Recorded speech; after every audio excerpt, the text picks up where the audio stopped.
Hello everybody, we are back with Glen Velvet Reviews. I just finished installing my Ispring Reverse Osmosis system, as you guys can see. This is where I tapped it in. I tried to tap it into this pressure gauge, but this side started to leak. So I had to take it off. I'm going to have to get a new T on here, which I have laying around somewhere. I just got to find it. So I just tapped it in. I have a switch ball valve here, on and off, and it goes all the way up through here, through here, through here. I just used the saddle valve right there, as you can see. That's my little saddle valve. We have a little flashlight just in case the lights go out while you're down here doing laundry. But yeah, there's a saddle valve, which is telling me I'm getting almost 80 psi, so that should be perfect for my RO system. So that's where I got it going, right here.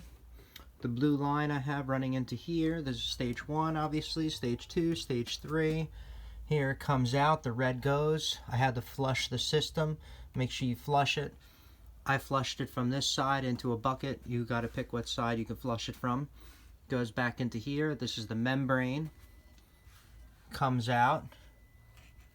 Goes into these. And then comes back out.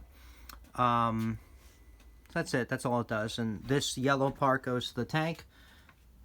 As you can see, that goes to the tank right there. I have that valve open. This tank filled up. Make sure you empty out this tank for like 15-20 minutes.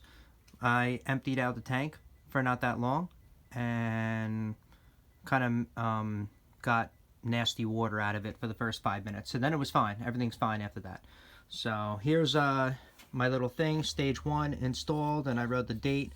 They were all installed on 11/3/19, so I wrote that little date right there, so now I know they're all going to be, so I'll fill that out and just keep replacing it as I need to.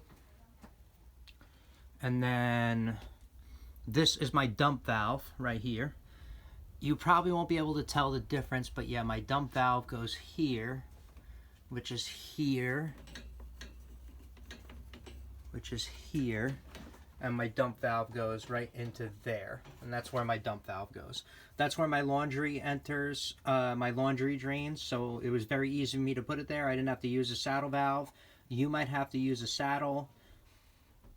Good luck doing that.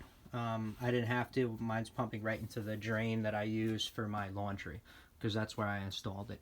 Then I have this line right here should be going, and is going, to my faucet upstairs. Wiggle that, see? We got that. And that's the one that's on the top right here, which is on the top right here. Oh, okay. Which is on the top right here, which goes in, goes up, and I ran it through the cold water line area up there, as you can see, and it runs up to the faucet. So that's the install that I did, so you guys can see. I'm sorry I didn't do a step-by-step install that other people did, but that's just an install that you could see on the Ispring system that I bought and get an idea of what we're dealing with here.